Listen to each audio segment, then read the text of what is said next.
जय हिंद फ्रेंड्स। आज के इस वीडियो में हम लोग जो अंग्रेज़ी पढ़ रहे हैं, इंग्लिश ग्रामर पढ़ रहे हैं, ये उसका अगला वीडियो है।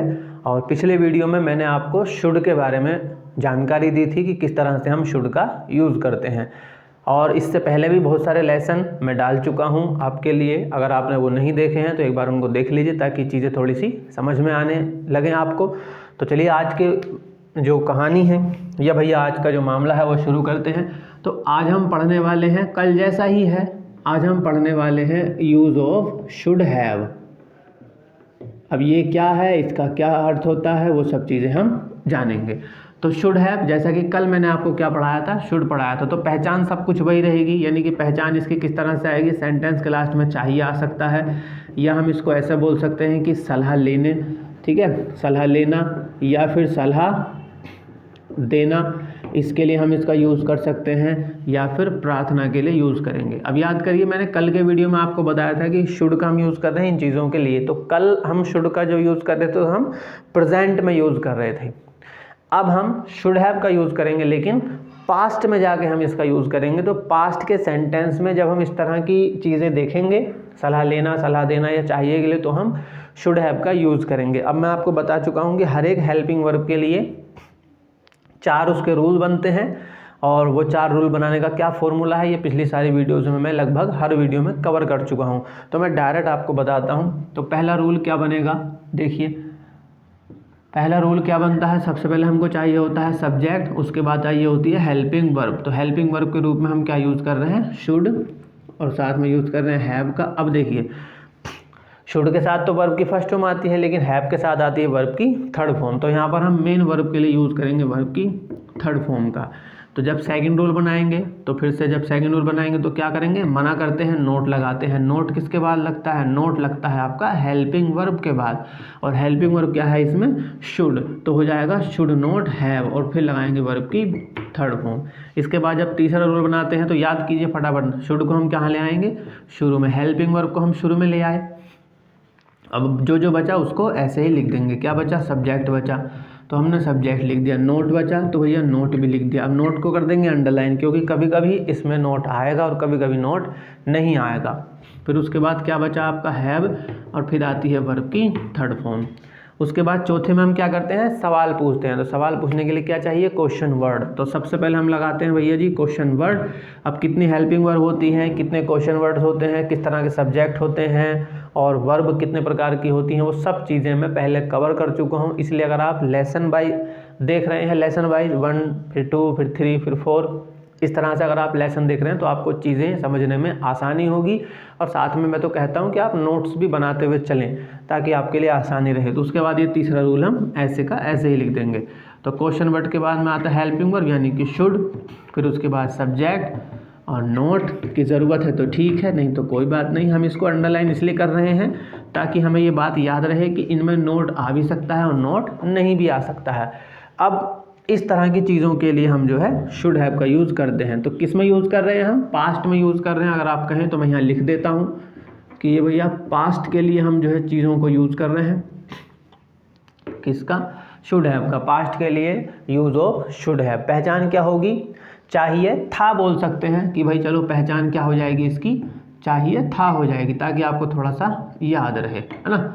ये था यानी कि पास्ट, तो ये पहचान होगी। जैसे मैंने कहा कि तुम्हें नहीं जाना था, अब यहाँ मैं क्या कर रहा हूँ, देखिए सलाह दे रहा हूँ, तो इसमें चाहिए नहीं आ रहा है। वही बात मैंने आपको कल के वीडियो में भी बताई थी कि भैया हर जगह चाहिए नहीं आएगा, लेकिन अगर आपको बात समझ में आ रही है कि मैं सलाह दे रहा हूँ, ठीक है, पास्ट में जाकर, तो आपको शुड हैव का यूज़ करना है, बात खत्म होगी। जैसे अब इसको ऐसे ही बोल सकते हैं कि तुम्हें नहीं जाना चाहिए था, लेकिन हम रियल लाइफ में ऐसा ना बोलकर कभी कभी क्या बोल देते हैं, तुम्हें नहीं जाना था, सलाह दे रहे हैं, बात खत्म हो गई।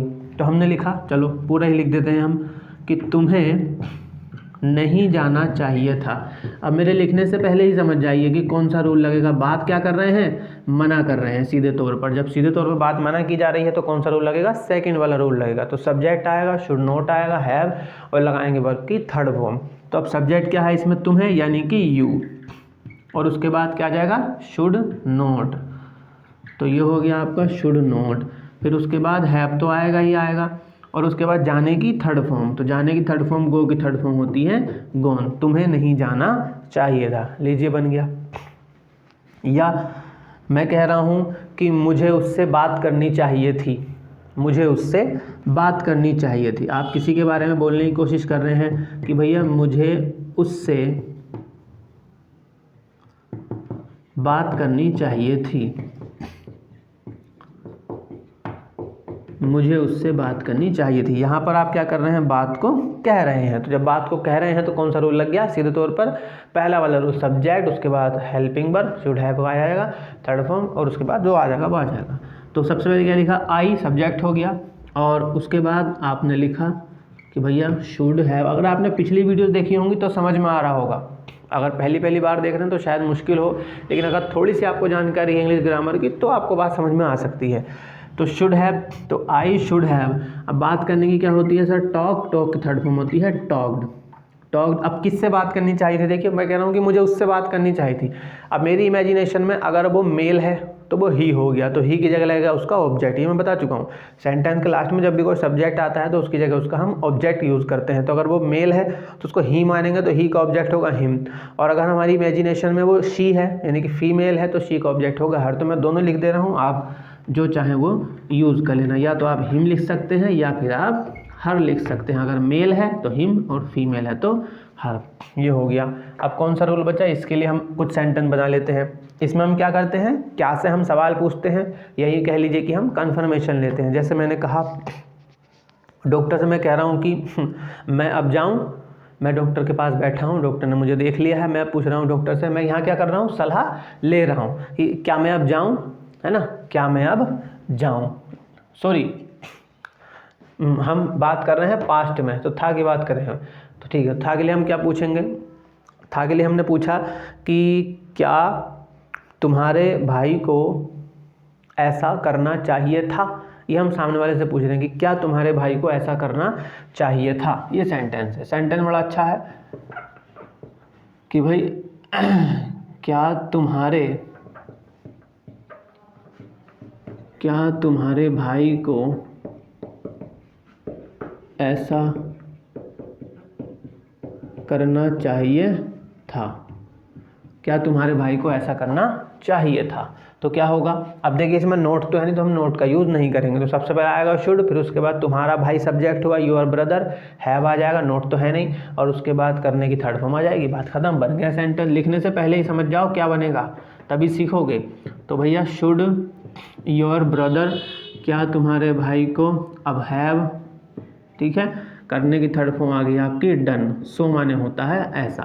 तो भैया क्या तुम्हारे भाई को ऐसा करना चाहिए था। लीजिए बन गया सिंपल सेंटेंस। अब इसको हम नोट वाला भी अगर कोई सेंटेंस लेंगे तो हम उसमें क्या लगा देंगे, सिर्फ नोट का यूज़ कर लेंगे। जैसे हमने लिखा कि भाई ये आपका एक सेंटेंस हो गया, एक सेंटेंस ये हो गया। हमने लिखा कि क्या मीना को,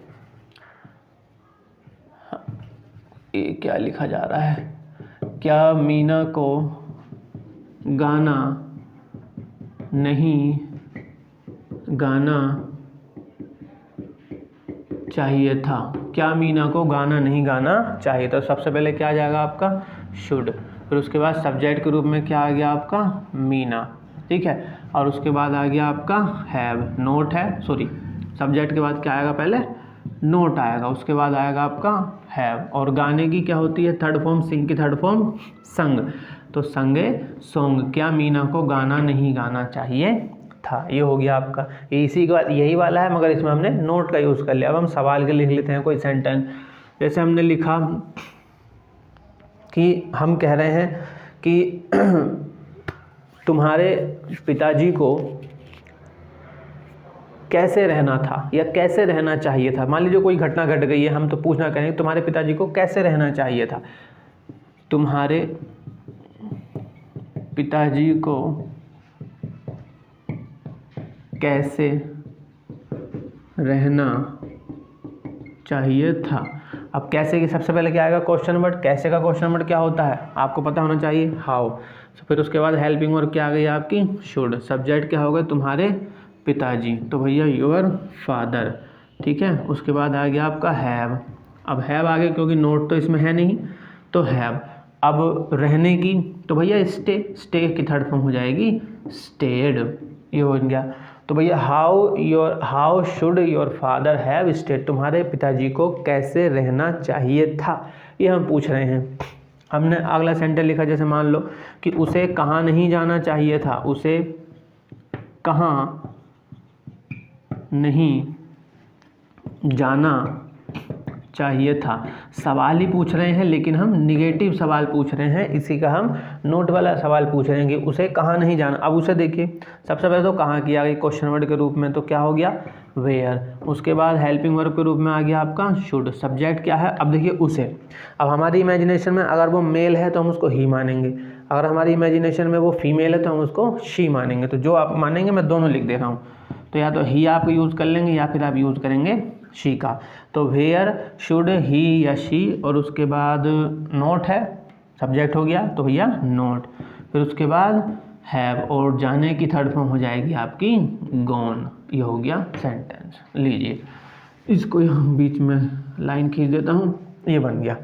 तो ये सेंटेंस क्या बना देख लीजिए कि उसे कहाँ नहीं जाना चाहिए था का क्या हो गया वेयर, शुड या तो ही है या फिर वो शी है, नोट, हैव, गॉन, उसे कहाँ नहीं जाना चाहिए था। कल मैंने क्या बताया था, चाहिए है यानी कि प्रेजेंट में जब हम चाहिए का यूज़ करेंगे तो शुड का यूज़ करेंगे, और चाहिए था के लिए यूज़ करेंगे पास्ट में तो हम शुड हैव का यूज़ करेंगे। और चूंकि हैव के बाद आती है वर्ब की थर्ड फॉर्म, तो हम मेन वर्ब के रूप में थर्ड फॉर्म का यूज़ कर रहे हैं। ये मैंने आपको बता दिया कि मैंने हर अब लाखों करोड़ों सेंटेंस हो सकते हैं जो शुड से बनेंगे। मैंने आपको हर एक रूल के लिए एक एक दो दो सेंटेंस लिख के बता दिया है। अब आप इसको प्रैक्टिस करते रहिए, अपने आप से सोचते रहिए। ये जो रूल्स मेकिंग का जो फंडा है बस इसको ध्यान में रखिए। बाकी तो जब आप कोई सेंटेंस सुनेंगे तो तुरंत दिमाग क्लिक करेगा कि ये शुड से बनेगा या फिर ये सेंटेंस शुड हैव से बनेगा। अगर इतने आपको समझ में आ रहा है बात तो फिर आप इसको आसानी से कर लें, क्योंकि आपका रूल्स मेकिंग सबका सेम ही है। ये सारी चीज़ें मैं पहले कवर कर चुका हूँ, आप इनको नोट कर सकते हैं। अगर इसे लिखना चाहते हैं तो आप इसे लिख लीजिए, आप इसका स्क्रीनशॉट ले सकते हैं। आज की वीडियो में सिर्फ इतना ही, फिर से किसी नए वीडियो में मिलेंगे, तब तक अपना ख्याल रखिए और खुश रहिए और लगातार वीडियो देखते रहिए। अगर आप नए हैं चैनल पर तो चैनल को सब्सक्राइब कर लीजिए, वीडियो को लाइक कर दीजिए, शेयर करिए, कमेंट करिए। और कुछ पूछना चाहते हैं तो नीचे डिस्क्रिप्शन बॉक्स में मेरा व्हाट्सअप नंबर है, आप व्हाट्सअप नंबर पर मैसेज कर सकते हैं डायरेक्ट, या फिर आप कमेंट करके चीज़ें पूछ सकते हैं।